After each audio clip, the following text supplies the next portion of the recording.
मोहम्मद ने आकर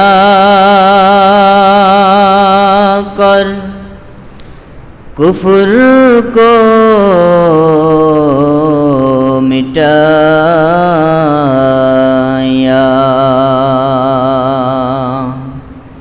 कुफ्र को मिटाकर ईमान बताया। अल्लाहुम्मा सल्ले अला मौलाना मुहम्मद व अला आलि सय्यिदिना मौलाना मोहम्मद ने आकर जुल्म को मिटाया,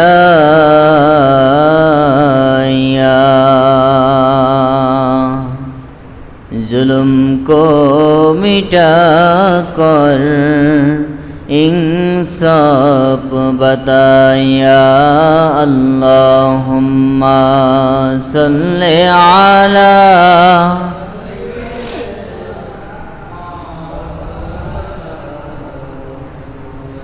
व अला आलि सय्यिदिना मौलाना।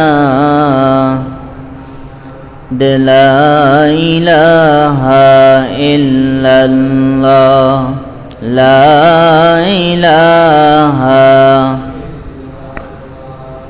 ला इलाहा इल्लल्लाह, ला इलाहा। सुब्हानल्लाह वल्हम्दुलिल्लाह, सुब्हानल्लाह वल्हम्दुलिल्लाह, ला इलाहा, ला इलाहा इल्लल्लाह, ला इलाहा।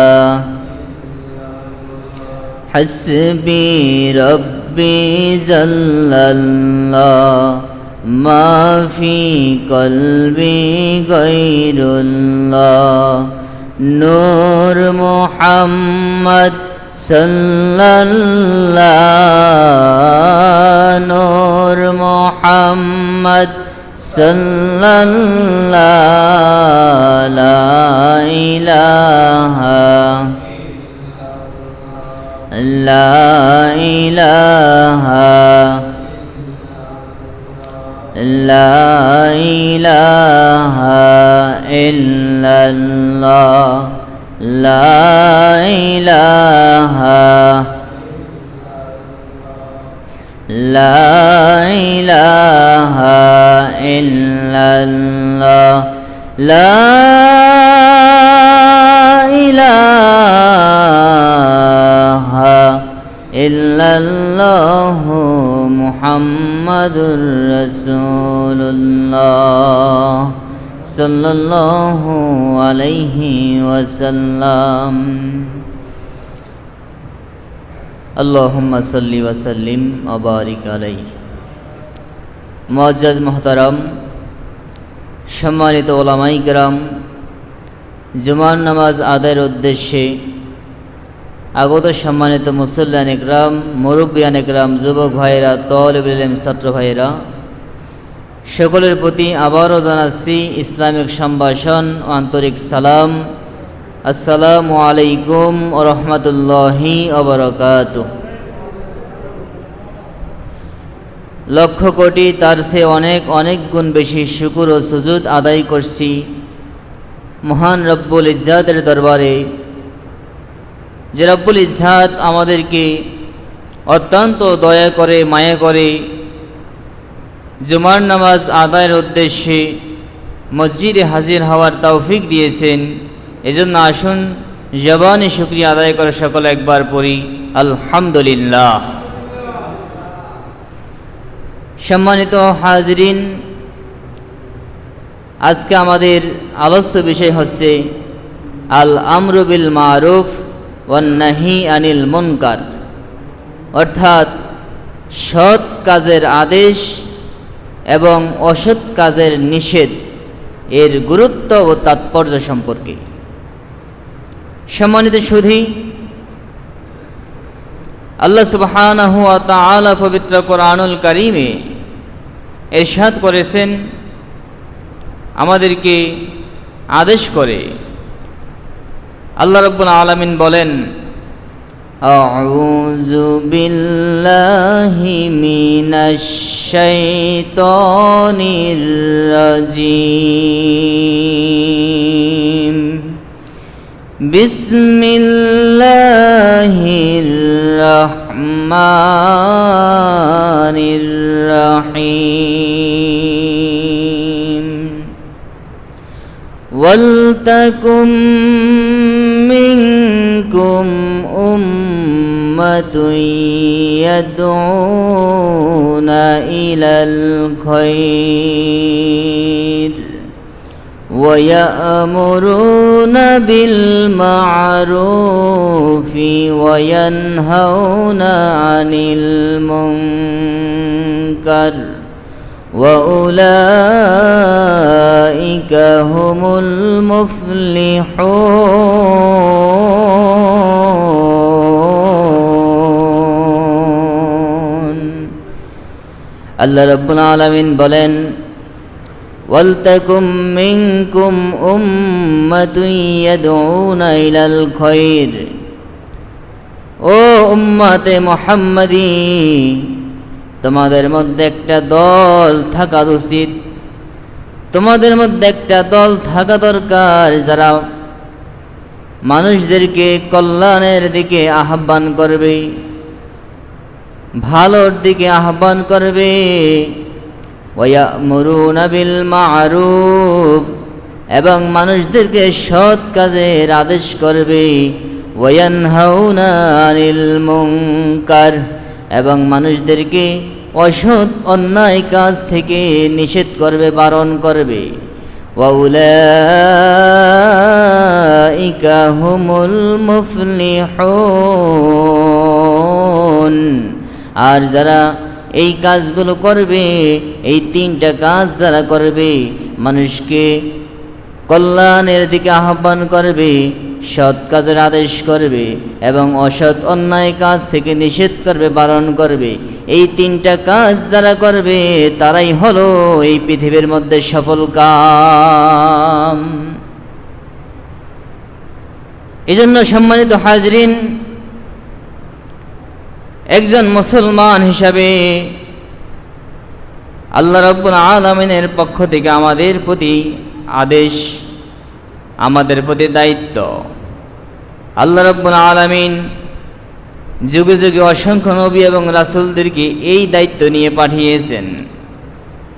উলামা ইকরাম ওয়ারাসাতুল আম্বিয়া হিসাবে তারাও এই দায়িত্ব পালন করবেন, এবং আল্লাহর আদেশ হিসাবে মুসলমান উম্মতে মুহাম্মাদী তারাও এই দায়িত্ব পালন করতে হবে। মানুষদেরকে সৎ কাজের আদেশ করতে হবে এবং অন্যায় কাজ থেকে বারণ করতে হবে, নিষেধ করতে হবে, এবং মানুষদেরকে কল্যাণের দিকে আহ্বান করতে হবে।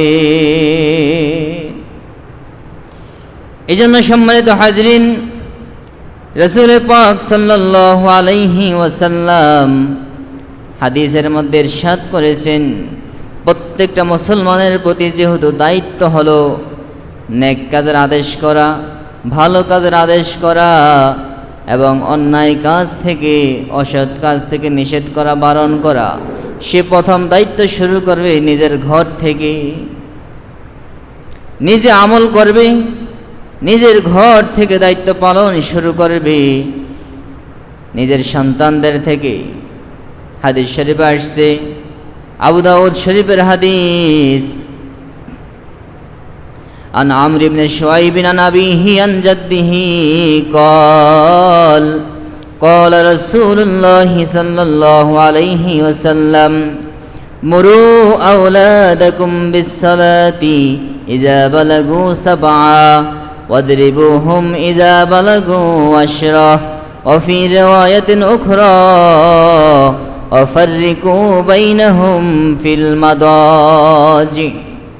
আল্লাহ রাসূল বলেন, উম্মতদেরকে আল্লাহ রাসূল বলতেছেন, ও আমার উম্মতরা, তোমরা তোমাদের সন্তানদেরকে নামাজের প্রতি আদেশ করো, নামাজের প্রতি আহ্বান করো। তোমরা নামাজের জন্য আদেশ করো যখন তাদের বয়স 7 বছরে উপনীত হয়ে যায়, আর যখন 10 বছরে উপনীত হয়ে যায় তখন তাদেরকে নামাজের প্রতি আহ্বান করো। যদি তখন নামাজ না পড়ে তাহলে তখন তাদেরকে প্রহার করো, মারো, মাইর দাও, এবং তখন তাদের থেকে বিছানাকে আলাদা করে নাও। সম্মানিত হাজরিন, এই জন্য কোরআনুল কারীমের আয়াত এবং হাদিস শরীফ থেকে আমাদেরকে যেটা শিক্ষা নিতে হবে, নিজে আমল করতে হবে এবং নিজের সন্তান সন্ততি, নিজের ভাই বাবা, নিজের পাড়া প্রতিবেশী, আত্মীয় স্বজন, এলাকাবাসী, তাদেরকেও ভালো কাজের দিকে আহ্বান করতে হবে, কল্যাণ কাজের দিকে ডাকতে হবে। নিজে একা নামাজ পড়লে হবে না, নামাজ নিজের ছেলেকেও পড়ার জন্য আদেশ করতে হবে। এলাকার সকল মানুষদেরকে নিয়ে নামাজ পড়তে হবে। একা একা নামাজ পড়বেন যে আমি নিজের চিন্তা নিজে করি, নিজে ভালো হয়ে যাই, না না, একা ভালো হলে হবে না, আপনাকে সবাইকে নিয়ে ভালো হতে হবে, সবাইকে নিয়ে ভালো হতে হবে। একা ভালো হইলে হইবে না, আপনার উপর দায়িত্ব এটা।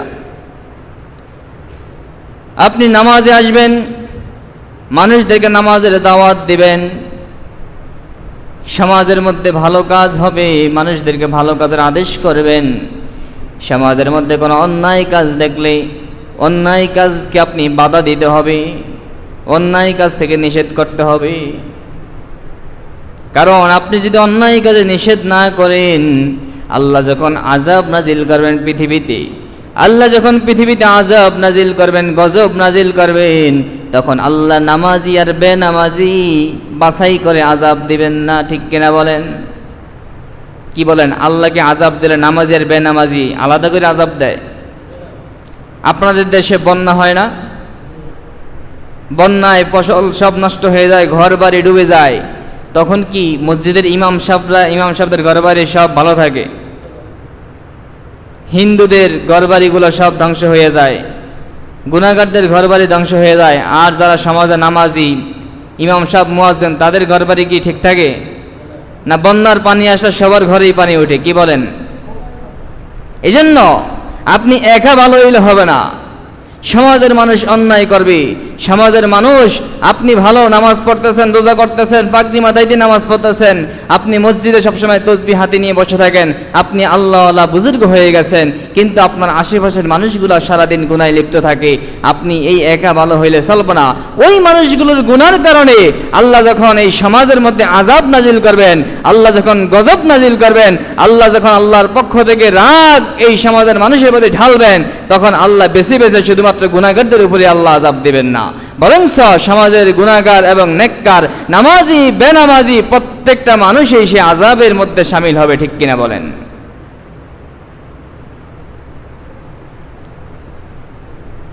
আপনারা লঞ্চে চড়ছেন, লঞ্চ দেখছেন? লঞ্চ চড়ছেন না? মনে করেন লঞ্চের দোতলায় আপনি সুন্দর বিছানা করে শুয়ে আছেন অথবা কেবিনে শুয়ে আছেন, নিচে 5 জন যুবক নিচ থেকে লঞ্চকে ছিদ্র করতেছে, লঞ্চের নিচে ছিদ্র করতেছে, ছিদ্র কুড়াল দিয়ে কোবাই কোবাই। এখন আপনি যদি বলেন যে আমি তো আরামে আছি দোতলায়, আমি শুয়ে আছি আরামে, তারা যা করার করুক, তা করে আমার দেখার দরকার নাই, বলেন তো তারা মরবে নাকি আপনিও মরবেন সাথে সাথে? এই কথা বললে কি আপনি বাঁচতে পারবেন? তাদের সাথে সাথে আপনিও লঞ্চটা ডুবে মরতে হবে। এজন্য আপনার দায়িত্ব হলো, আপনার কর্তব্য হলো, আল্লাহর পক্ষ থেকে আপনার প্রতি দায়িত্ব কর্তব্য হলো, সমাজের মধ্যে অন্যায় দেখলে আপনাকে বাধা দিতে হবে, সমাজের মধ্যে মানুষকে ভালো কাজের, সৎ কাজের আদেশ করতে হবে, অন্যায় দেখলে বাধা দিতে হবে এবং কল্যাণকর কাজের দিকে মানুষকে দাওয়াত দিতে হবে, আহ্বান করতে হবে। এটা আপনার দায়িত্ব, আল্লাহ আপনাকে দায়িত্ব দিয়েছেন। এজন্য সম্মানিত হাজরিন, আল্লাহ রাসূল সাল্লাল্লাহু আলাইহি ওয়াসাল্লাম হাদিস শরীফ ইরশাদ করেছেন, আন আবি সাঈদিনিল খুদরি রাদিয়াল্লাহু তাআলা আনহু قال سمعت رسول الله صلى الله عليه وسلم يقول من رأى منكم منكرا فليغيره بيده فإن لم يستطع فبلسانه فإن لم يستطع فبقلبه। আল্লাহ রাসূল বলেন, যখন তোমরা সমাজের মধ্যে কত অন্যায় অত্যাচারমূলক কাজ হতে দেখবা, যখন সমাজের মধ্যে কোনো গুনার কাজ হতে দেখবা, সমাজের মধ্যে যখন কোনো অন্যায় হতে দেখবা, তখন তোমার যদি সক্ষম হয়, তোমার যদি শক্তি থাকে, তাহলে তোমরা জানো যে ব্যক্তি দেখবে সে যেন ওই অন্যায় কাজটাকে তার হাত দিয়ে বাধা দেয়। ঘরের মধ্যে আপনার ঘরে অন্যায় হচ্ছে, আপনার ঘরের মধ্যে প্রকাশ্যে টিভি সিনেমা চলছে, আপনার ঘরের মধ্যে প্রকাশ্যে গুনার কাজ হচ্ছে, আপনি ঘরের কর্তা, আপনার শক্তি আছে, সামর্থ্য আছে, আপনি সেটা হাত দিয়ে বাধা দেন, টিভিটা আপনি ভেঙে ফেলেন, আপনি ঘরের মধ্যে অন্যায়গুলোকে হাত দিয়ে বাধা দেন।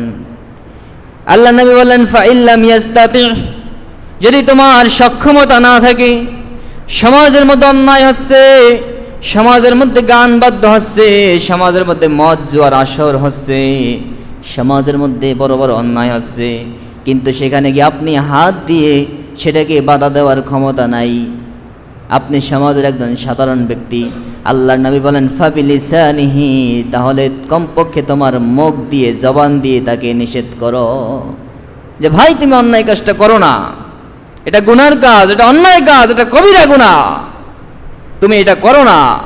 কমপক্ষে তুমি মুখ দিয়ে সেখানে, তোমার জবান দিয়ে সেখানে তুমি বাধা দাও। আল্লাহর নবী বললেন ফাইন লাম ইয়াস্তাতি, যদি তুমি এতটুকু করতে সক্ষম না হও, তুমি আরো দুর্বল, সমাজে যে অন্যায় করছে সে তোমার চেয়ে অনেক শক্তিশালী। কি বলেন, এখন সমাজে বড় বড় অন্যায় যারা করে এরা শক্তিশালী না? এক একজন বড় বড় দায়িত্বশীল হয়ে অন্যায় করতেছে, যে অন্যায়গুলো আপনি চোখে দেখা ছাড়া কোনো উপায় নাই, মুখে বলারও বাধা দেওয়ার কোনো শক্তি নাই। এই জন্য আল্লাহ নবী বলছেন, যদি এরকম হয় কখনো যে সমাজের মধ্যে এমন এমন কিছু লোক অন্যায় করতেছে যেখানে আপনি হাত দিয়ে বাধা দিতে পারেন না, এমনকি মুখ দিয়ে বলতে পারেন না, যখন আপনি বলতে যাবেন সে আপনার ক্ষতি করে দিবে, তাহলে ফাবি কলবিহি, কমপক্ষে অন্তরে অন্তরে অন্তরে অন্তরে ওই অন্যায় কাজটাকে ঘৃণা করো, অন্তরে অন্তরে ওই অন্যায় কাজটাকে তুমি ঘৃণা করো। আল্লাহ নে বলেন ফাযালিকা আদআফুল ঈমান, এটা হলো সবচেয়ে দুর্বল ঈমানদারের পরিচয়। আর শক্তিশালী ঈমানদারের পরিচয় হলো সে সাথে সাথে সেটাকে হাত দিয়ে বাধা দিবে, হাত দিয়ে না পারলে মুখ দিয়ে বাধা দিবে। আর সবচেয়ে দুর্বল ঈমানদারের পরিচয় হলো এটা যে কমপক্ষে সে অন্তর দিয়ে ঘৃণা করবে। এজন্য সম্মানিত হাজরিন, যেখানে অন্যায় হবে, যেখানে অত্যাচার হবে, সেখানে আপনাকে বাধা দিতে হবে, আপনাকে সেখানে কঠোরভাবে দাঁড়াতে হবে। আপনাকে সমাজের মধ্যে আপনার অধীনস্থদেরকে ন্যাক কাজের আদেশ করতে হবে, সৎ কাজের আদেশ করতে হবে, অসৎ কাজ থেকে বাধা দিতে হবে। আপনার নিজের সন্তান নামাজ পড়ে না, আপনার সন্তান আপনার কথা শোনে না, আপনার সন্তান অন্যায় কাজ করে, আপনি আপনার সন্তানকে সৎ কাজের আদেশ করতে হবে, অন্যায় কাজ থেকে বাধা দিতে হবে। আপনি আপনার প্রতিবেশী, আপনার এলাকার সন্তানদেরকে ভালো কাজের প্রতি ডাকতে হবে, ভালো কাজের দিকে আহ্বান করতে হবে, সৎ কাজের আদেশ করতে হবে, অন্যায় কাজ থেকে তাদেরকে নিষেধ করতে হবে, বারণ করতে হবে। যেভাবে পারেন বুঝিয়ে শুনিয়ে আপনি যেভাবে আদেশ করবেন। আপনার ছেলে নামাজ পড়ে না, আপনার সন্তান আপনার কথা শুনে না, আপনি তাকে দাওয়াত দেন, আপনি তাকে আল্লাহর দিকে ডাকেন। আল্লাহ রাব্বুল আলামিন বলেন ওয়ামান আহসানু কওলাম মিম্মান দাআ ইলাল্লাহ, এই পৃথিবীর মধ্যে তার চেয়ে উত্তম ব্যক্তিকে যে মানুষকে আল্লাহর দিকে আহ্বান করে, আল্লাহর পথের দিকে ডাকে। এজন্য আপনি আপনার সন্তানকে আল্লাহর দিকে আহ্বান করেন, আপনার ভাইকে আপনি আল্লাহর পথের দিকে ডাকেন, আপনার পরিবারের সদস্যদেরকে, আপনার প্রতিবেশীকে, আপনি আপনার সন্তান সকলকে নামাজের দিকে ডাকেন, কল্যাণের দিকে ডাকেন। এটা আল্লাহর আদেশ। অন্যায় দেখলে বাধা দেন, অন্যায় দেখলে নিষেধ করেন। কিভাবে নিষেধ করবেন? আজকে দেখা যায় আমরা সন্তানদেরকে কখনো কখনো এমনভাবে শাসন করি, সন্তানকে এমনভাবে শাসন করি যে সন্তান অন্যায় করার কারণে সন্তানকে আমি আমার এমনভাবে শাসন করে দেই যে সন্তান আমার থেকে মুখ ফিরিয়ে নেয়। সন্তান আমার কথা শুনবে তো দূরের কথা, বরং সন্তান মনে মনে আমার সাথে শত্রুতা করে। সন্তান রাগ করে বাড়ি থেকে বের হয়ে যায়, সন্তান রাগ করে ঘরে আসে না, সন্তান রাগ করে আমি বাবার সাথে কথা বলে না, সন্তান আমার কথা এমনভাবে রাগ করে যে সন্তান আমার কথা শোনে না। এই জন্য দাওয়াত দিতে হবে কৌশল অবলম্বন করে। আপনাকে কৌশল অবলম্বন করতে হবে। দাওয়াত দিতে গেল আপনি আপনার সন্তানকে ডাকেন, আপনার সন্তানকে আপনি খানা খাইয়ে দেন, সন্তানকে বুকে নিয়ে সন্তানকে একটু আদর করেন, আদর করে বলেন, বাবা তুমি তো মুসলমান, তোমার তো নামাজ পড়া দরকার, তুমি মুসলমান, তুমি এরকম অন্যায় কাজের সাথে জড়িত হতে পারো না। সন্তানকে আপনি আদর করে মোহাব্বত করে বুঝিয়ে দেন। যাকে যেভাবে প্রয়োজন সেভাবে আপনি তার সাথে দাওয়াতের কাজ করবেন। আপনি নিজে ভালো হতে হবে না, আপনার সকলকে নিয়ে ভালো হতে হবে। যদি সকলকে নিয়ে ভালো না হওয়া যায় তাহলে সবার উপর একত্রে আযাব গজব আসবে। যদি আপনি একা ভালো হয়ে যান, আপনি একা একা মসজিদে এসে জামাতে নামাজ পড়েন, 5 ওয়াক্ত নামাজ পড়েন, আপনার সন্তান নামাজ পড়ে না, আপনার প্রতিবেশী আরেকজন নামাজ পড়ে না, আপনার ভাই নামাজ পড়ে না, আপনার বাবা নামাজ পড়ে না, আপনার সন্তানরা নামাজ পড়ে না, এলাকার অন্যান্য ছেলেরা নামাজ পড়ে না, তারা অন্যায় করে, গুনাহ করে, অপরাধ করে, কিন্তু আপনি মসজিদে এসে নামাজ পড়েন। আল্লাহর নবী বলছেন, না না, এরকম নামাজ, এরকম ইবাদত, এটার দ্বারা সে মুক্তি পেতে পারবে না। আল্লাহর নবী হাদিস বলছেন, হাদিস আল্লাহর নবী বলছেন, জিবরাইল আলাইহিস সালামকে আল্লাহ রাব্বুল আলামিন আদেশ করেছেন বনি ইসরাইলের একটা জনপদকে, একটা গ্রামকে ধ্বংস করে দেওয়ার জন্য। জিবরাইল আলাইহিস সালাম আল্লাহ রাব্বুল আলামিনের কাছে গিয়ে আল্লাহ রাব্বুল আলামিনকে প্রশ্ন করলেন, ইয়া রাব্বুল আলামিন, এই যে গ্রামটাকে ধ্বংস করতে বলেছেন, এই গ্রামের মধ্যে একজন নেককার বুজুর্গ ব্যক্তি আছে, আল্লাহওয়ালা একজন ভালো ব্যক্তি আছে, ওই ব্যক্তি সারাদিন ইবাদত করে। আল্লাহ বলেন, তাকে সহ ধ্বংস করো, তাকে সহ জমিন থেকে উল্টিয়ে দাও। ওই ব্যক্তির এই আমল আমার কোনো প্রয়োজন নাই, কারণ সে হলো এমন ব্যক্তি যে নিজে একা একা আমল করেছে, সমাজের মধ্যে অনেক অন্যায় হয়েছে, সেগুলো দেখেও বাধা দেয় না, সেগুলো দেখে তার মনে কষ্ট লাগে না। সে নিজে নিজে আমল করেছে, সেখানে দিনের দাওয়াত দেয় না, আল্লাহর পথে আহ্বান করে না। অতএব তাকে সহ তুমি সমাজটাকে উল্টিয়ে দাও, ওই গ্রামটাকে ধ্বংস করে দাও। যারা বলেন নাউজুবিল্লাহ। এজন্য আপনি একা ভালো হইতে চাইলে ভালো হইতে পারবেন না, আপনাকে সবাইকে নিয়ে ভালো হইতে হইবে। এজন্য আমাদেরকে মানুষকে সৎ কাজের আদেশ করতে হবে, এবং যেখানে অন্যায় দেখব, অন্যায় কাজ থেকে আমাদেরকে মানুষদেরকে নিষেধ করতে হবে। এবং আল্লাহ রাসূল বলেছেন, যখন সমাজের মধ্যে মানুষ যখন সৎ কাজের আদেশ করবে না এবং অন্যায় কাজে নিষেধ করবে না, তখন সমাজের মধ্যে আল্লাহ আযাব গজব দিবেন। আইয়াবাস আলাইকুম ইকাবান মিনহু সুম্মা তাদউনাহু ফালা ইস্তাজাবু লাকুম। তাদেরকে যখন আযাব দিবেন অন্যায়ের কারণে, তখন যতই দোয়া করবে, দোয়া করলো আল্লাহ তখন দোয়া কবুল করবেন না। যে আগে তোমাদেরকে সুযোগ দিয়েছি, তখন তোমরা মানুষকে কেন ভালো পথে ডাকো না? এখন যেহেতু আযাব দিছি, এখন আর কেউ মুক্তি পাইবে না। সাইয়্যিদুনা মূসা আলাইহিস সালাম আল্লাহকে প্রশ্ন করলেন, ইয়া রাব্বাল আলামিন, সমাজের মধ্যে অন্যায় করে, গুনাহ করে কিছু লোক, কিন্তু আপনি যখন শাস্তি দেন, ধ্বংস করেন, তখন ভালো খারাপ সবাইকে একত্রে ধ্বংস করে দেন, নামাজি বেনামাজি সবাইকে ধ্বংস করেন। আল্লাহ বলেন, মূসা আমি জবাব দিব না। কিছুক্ষণ পর মূসা আলাইহিস সালাম হাঁটতে হাঁটতে ক্লান্ত হয়ে একটা গাছের নিচে গিয়ে বসে পড়লেন, শুয়ে পড়লেন। গাছের গোড়ায় লাল পিঁপড়ার বাসা ছিল। মুসা আলাইহিস সালামের শরীরে 2-3টা পিঁপড়া কামড় দিয়েছে। মুসা আলাইহিস সালাম রাগ হয়ে গিয়ে দাঁড়িয়ে গিয়ে যতগুলো পিঁপড়া সম্ভব ডলে ডলে পা দিয়ে ডলে ডলে মেরে ফেললেন। আল্লাহ ডাক দিলেন, রে মুসা, একটু আগেই না তুমি আমাকে জিজ্ঞাসা করলা যে অন্যায় করে কিছু মানুষ কিন্তু শাস্তি কেন সবাইকে দেই? ও মুসা, তোমাকে কামড় দিছে 2-3টা পিঁপড়া, তাহলে তুমি সব পিঁপড়াগুলো মারলা কেন? আল্লাহ বুঝিয়ে দিলেন যে সমাজের মধ্যে যখন কোনো ব্যক্তি অন্যায় করে, আল্লাহ ওই ব্যক্তিকে একা শাস্তি দেন না, বরং ওই ব্যক্তির আশেপাশে যারা আছে তাদেরকেও শাস্তি দেন। এই জন্য আমাদেরকে যদি আল্লাহর আযাব থেকে গজব থেকে বাঁচতে হয়, তাহলে আমরা একা ভালো হলে চলবে না। আমাদের সমাজে যদি কোনো অন্যায় থাকে, আমাদের সমাজে আজকের সমাজে যুবক সমাজ ধ্বংসের দিকে যাচ্ছে। আজকের যুবক সমাজ মদ, জুয়া, হেরোইন, ফেন্সিডিল সহ এরকম ভাবে গাঁজা, ইয়াবা এগুলো নিয়ে ব্যস্ত। আপনি প্রত্যেকটা কোনায় কোনায় পাড়ায় পাড়ায় যান, রাত্রিবেলায় দেখবেন প্রত্যেকটা কোনায় কোনায় পাড়ায় পাড়ায়, জঙ্গলে, বাগানে, এমনকি দোকানের কিনারে কিনারে আজকে আসর বসে এগুলোর। আমরা সমাজের সম্ভ্রান্ত ব্যক্তি হয়ে, আমরা সমাজের মুরব্বী হয়ে, দাড়ি টুপিওয়ালা হয়ে আমরা এগুলো দেখে দেখে তাদের ভয়ে ভয়ে চলি। আমরা কোনো এগুলোর প্রতিকার করতেছি না, আমরা এদের প্রতিবাদ করতেছি না, এদেরকে আমরা দাওয়াত দিচ্ছি না, এই অন্যায় কাজের বাধা দিচ্ছি না। আপনি বাবা হয়ে, আপনি সমাজের একজন মানুষ হয়ে, আপনি একজন মুসলমান হয়ে যদি আপনি এই কাজগুলোতে বাধা না দেন, যদি এখানে দিনের দাওয়াত না দেন, আল্লাহর কসম করে বলি, আল্লাহর কসম করে বলি, আল্লাহ যখন শাস্তি দিবেন আপনি শাস্তি থেকে রেহাই পাবেন না, পাবেন না। স্পষ্ট হাদিস প্রমাণ।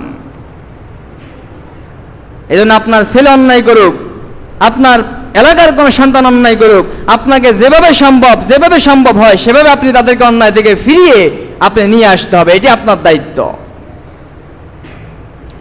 এবং যখন কোনো ভালো কাজ হবে, এই ভালো কাজের প্রতি সকলকে আহ্বান করতে হবে, সকলকে দাওয়াত দিতে হবে।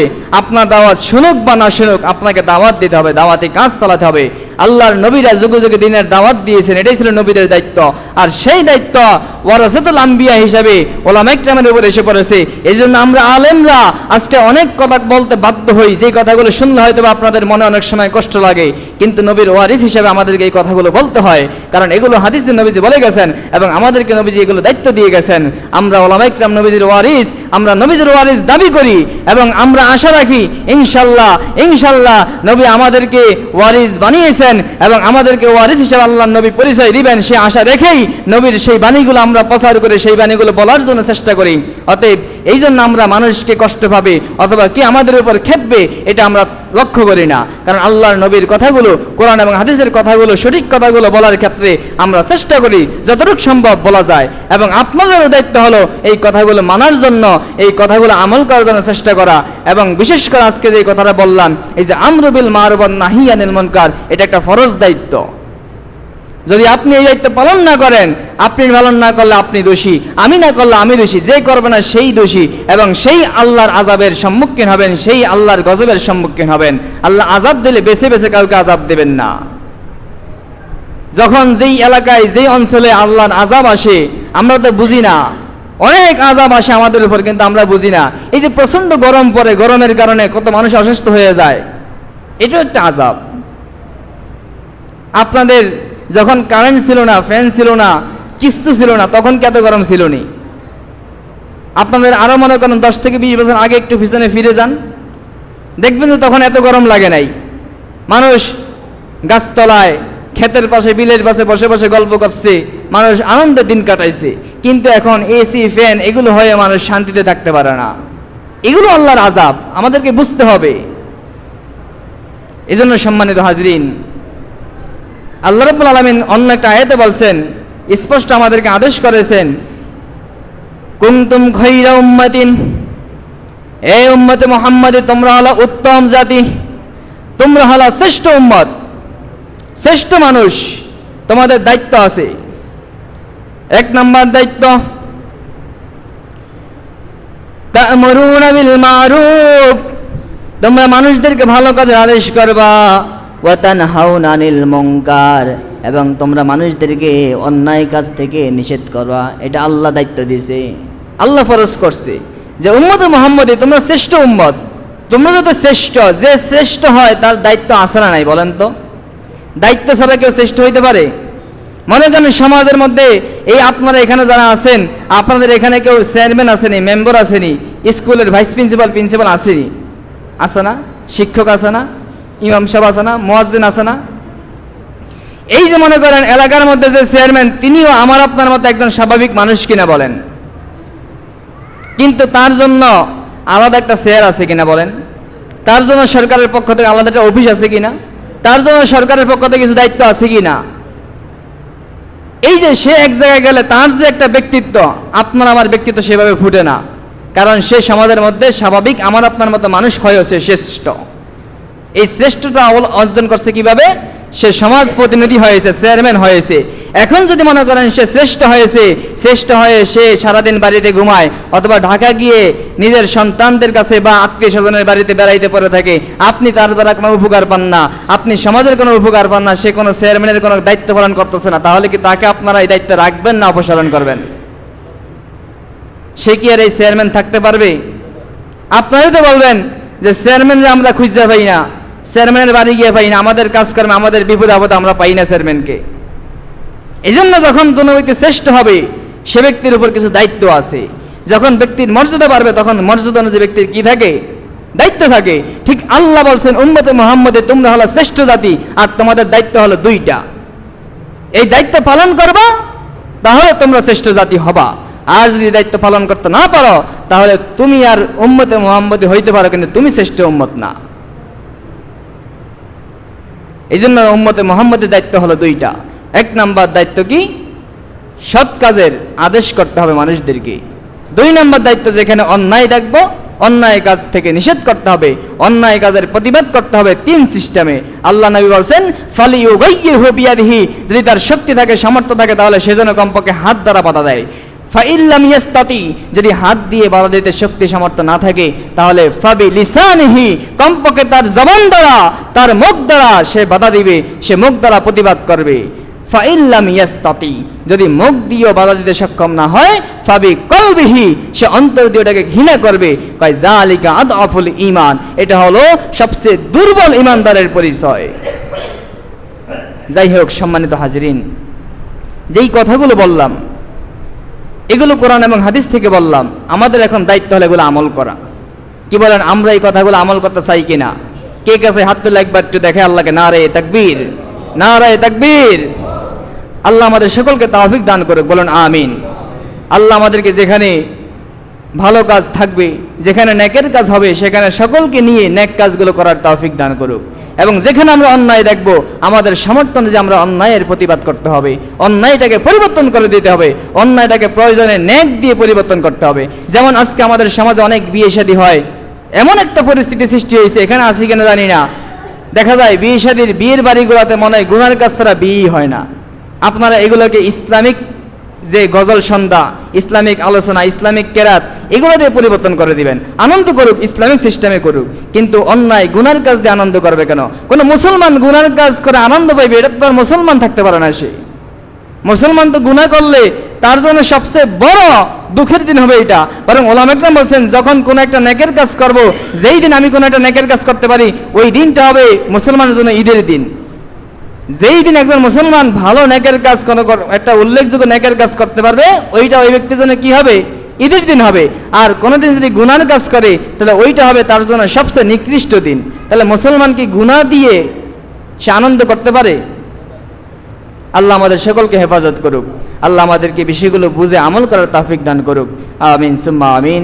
আসসালামু আলাইকুম ওয়া রাহমাতুল্লাহি ওয়া বারাকাতুহু।